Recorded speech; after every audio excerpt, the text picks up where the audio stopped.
Hello Facebook, hello YouTube. What's up everybody? It is Ruben and I'm back with another Ruben Report. Today I just wanted to update you guys on the whole situation that's going on with my RX3.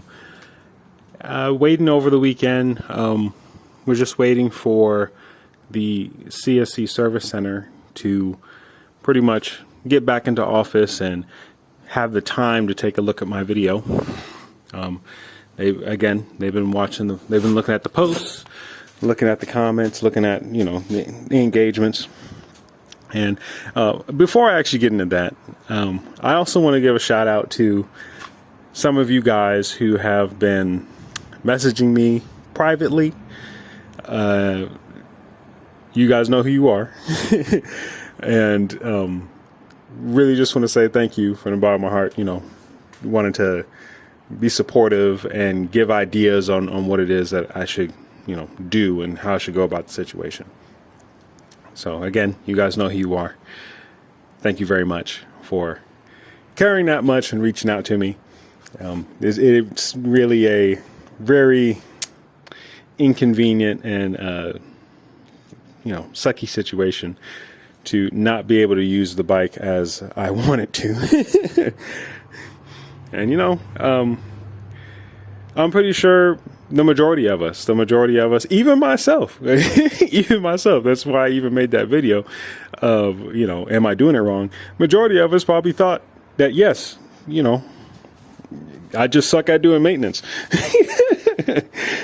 and even myself, I thought I sucked at doing maintenance. And so that's why I made the video of, am I doing things wrong? But it turned out to not be something on my end, but rather something really going on in the engine. And so again, I'm just following up. Today I went ahead and called the service center. They looked at the video. They saw that what I filmed, saw that the valves didn't look right, didn't look very good. And having to tighten them up, it's definitely not something that I need to be doing. So pretty much this is what the game plan is. So the game plan, I basically have three options. One, I could go ahead and go with the option of taking it to a service center near me, which I really don't want to do that because then, it's someone else's project bike who probably doesn't care that much and doesn't know that much about the bike, and who knows how long it's going to sit there. Okay. Number two, because it is quite a ways away. Like it's like 6 hours away from me. Usually when I go on road trips all the way down there to go visit family and friends, I take the minivan, but driving my truck, well, damn, that's going to be, over $200 in gas to go back and forth, at least.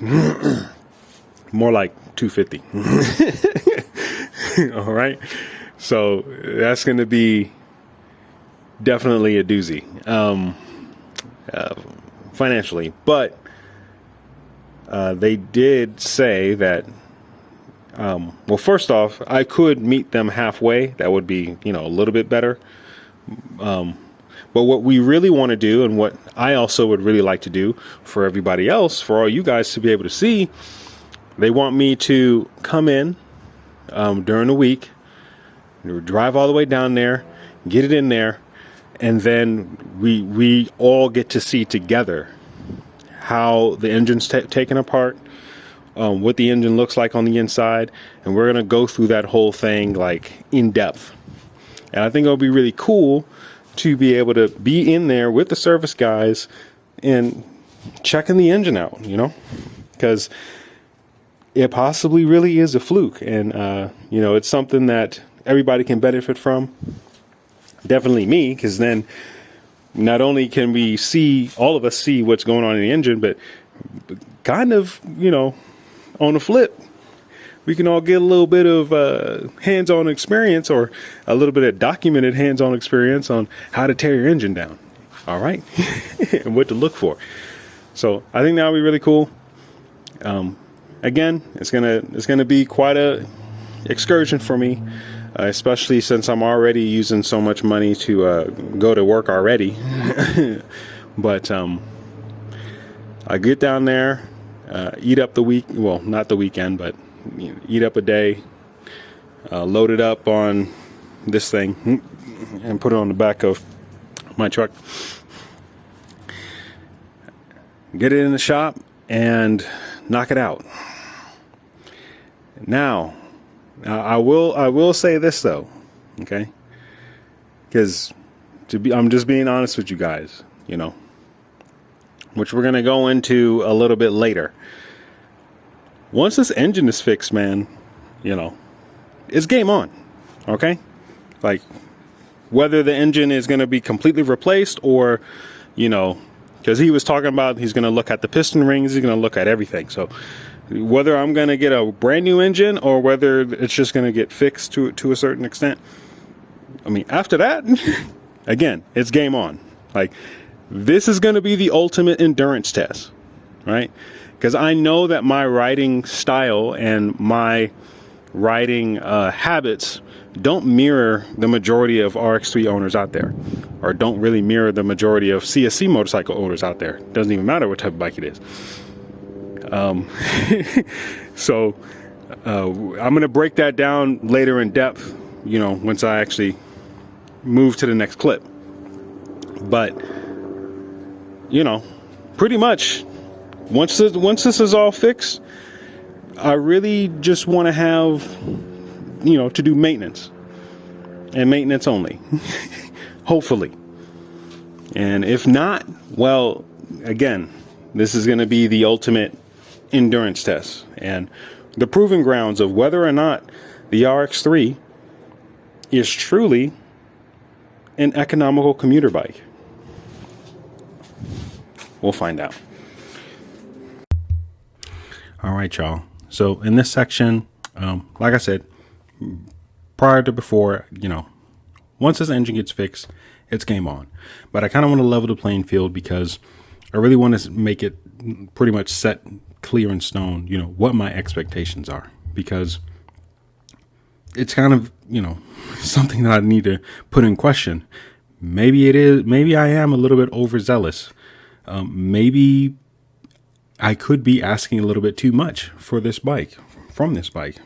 But I'm going to go ahead and lay out the expectations that I have for the RX3 because, well, now I have like concrete data, like, because I've actually started my job. I've actually started to ride the bike. I have concrete data of how many miles I actually ride it or would have ridden it had it been working. And so I just kind of want to lay all these data points out and really just want to ask that question, like, is this realistically achievable?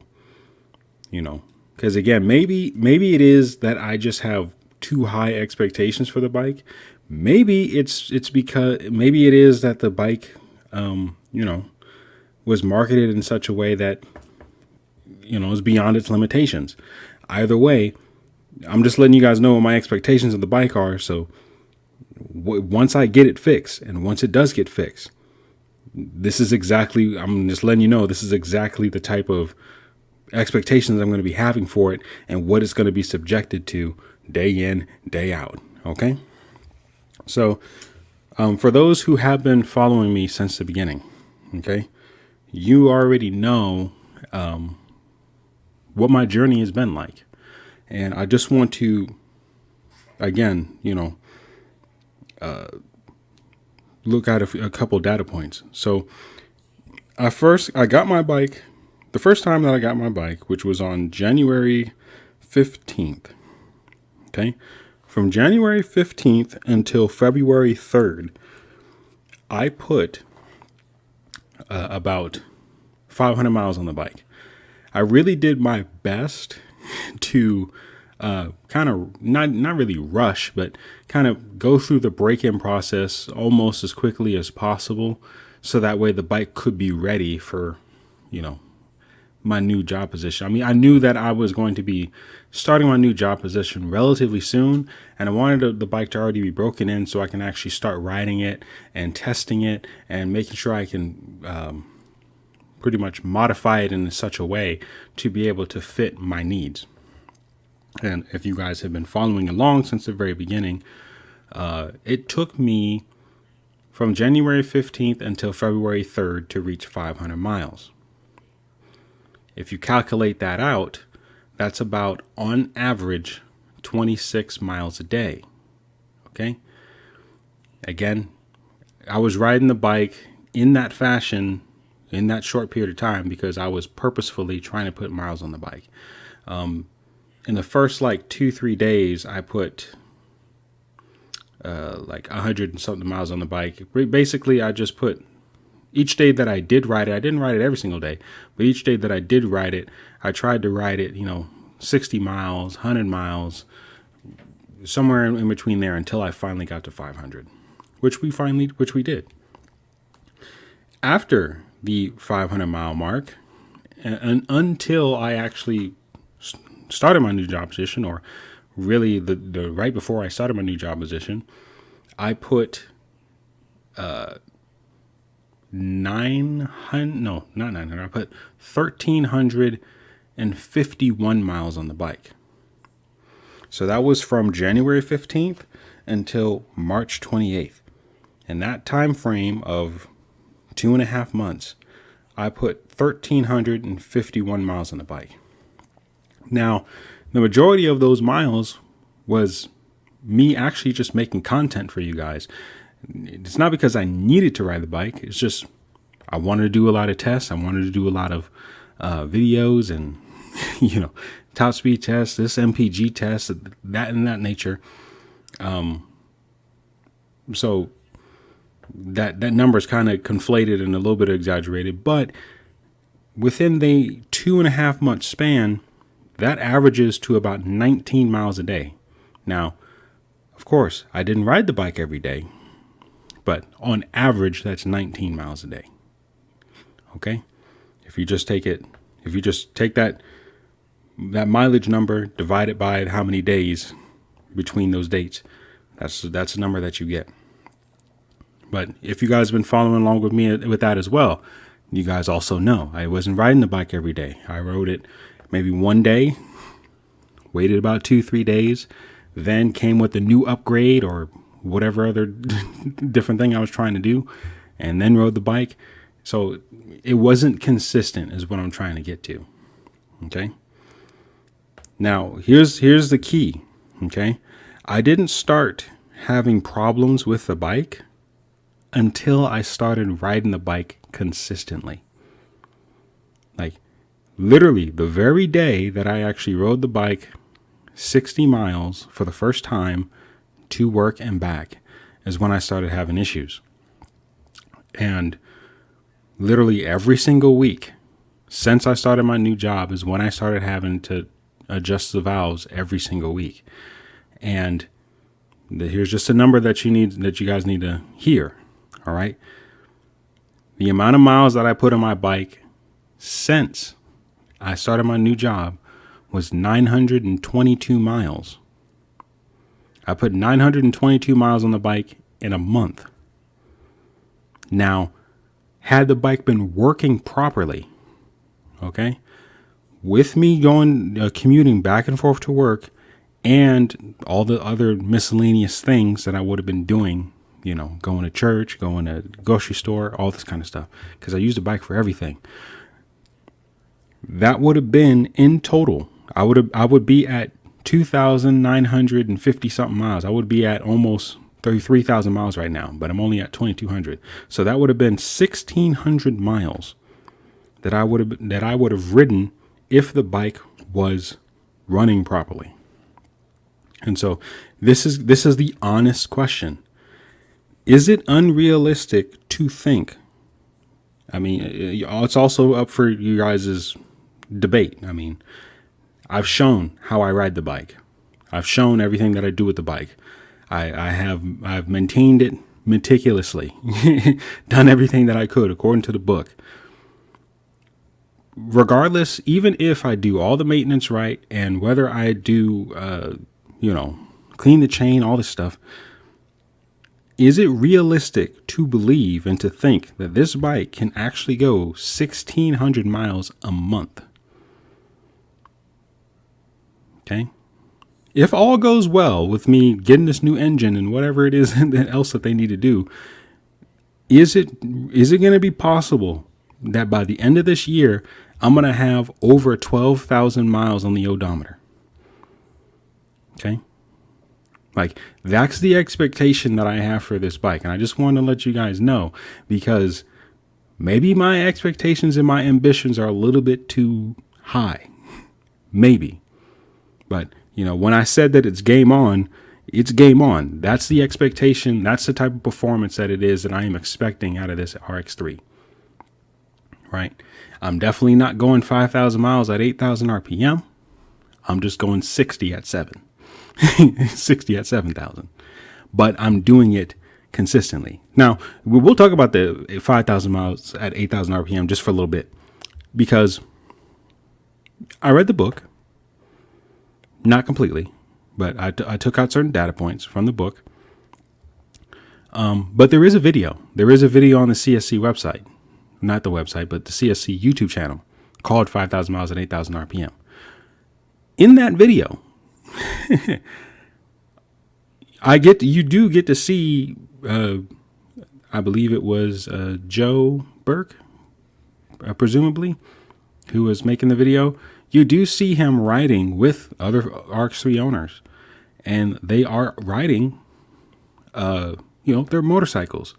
But what was filmed, I mean, as far as I'm concerned, from what I saw, the only clip of where the bike was actually at 8,000 RPMs was when he was passing up everybody, basically just for the video. But the majority of the riding that was filmed, at least, was below 8,000 RPMs. So my big question is, what percentage, if anybody would know, what percentage of the actual riding was done at 8,000 RPMs? Like, it's one thing to say I rode this bike 5,000 miles at 8,000 RPMs, like, 90% of the time, or, the majority of the time, versus, I occasionally, that's the highest I reached. So, once every blue moon was at 8,000 RPMs. Because I know the route that they took, they weren't taking very high speed highways. They were going mostly like back road highways, scenic highways, slower moving highways. So that's a big question that I have, because I want to, not only for myself, I want everybody else to have proper expectations before purchasing this motorcycle. Okay. And maybe I have too high ambitions. All right. You guys see how it is that I use my bike, and you guys see how it is that I ride it.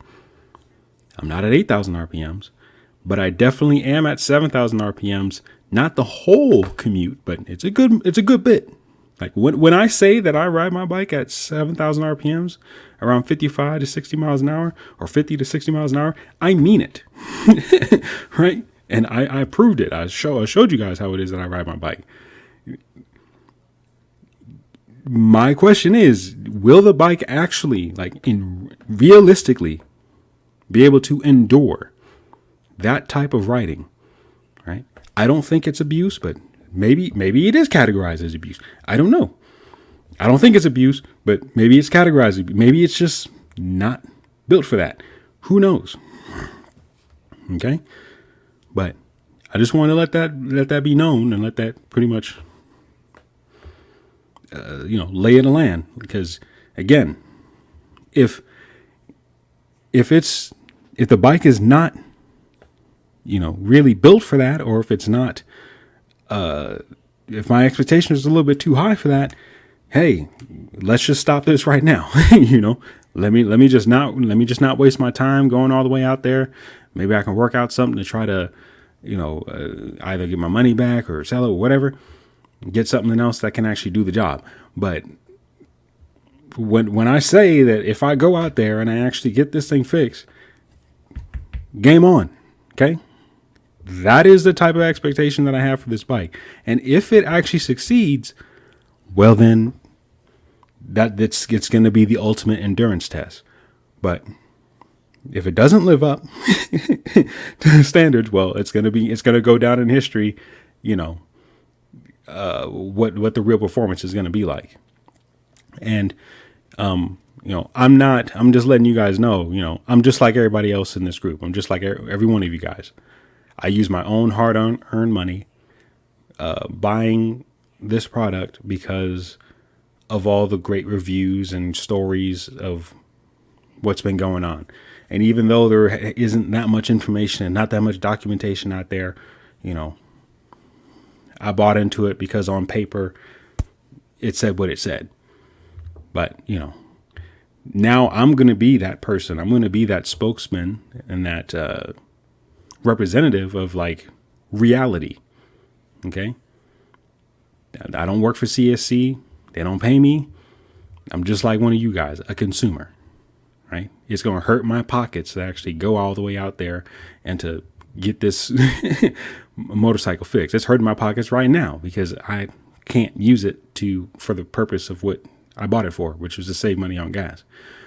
So, I right as of this week right now, I got to spend like $130 just to fill up my gas tank just to get back and forth for work.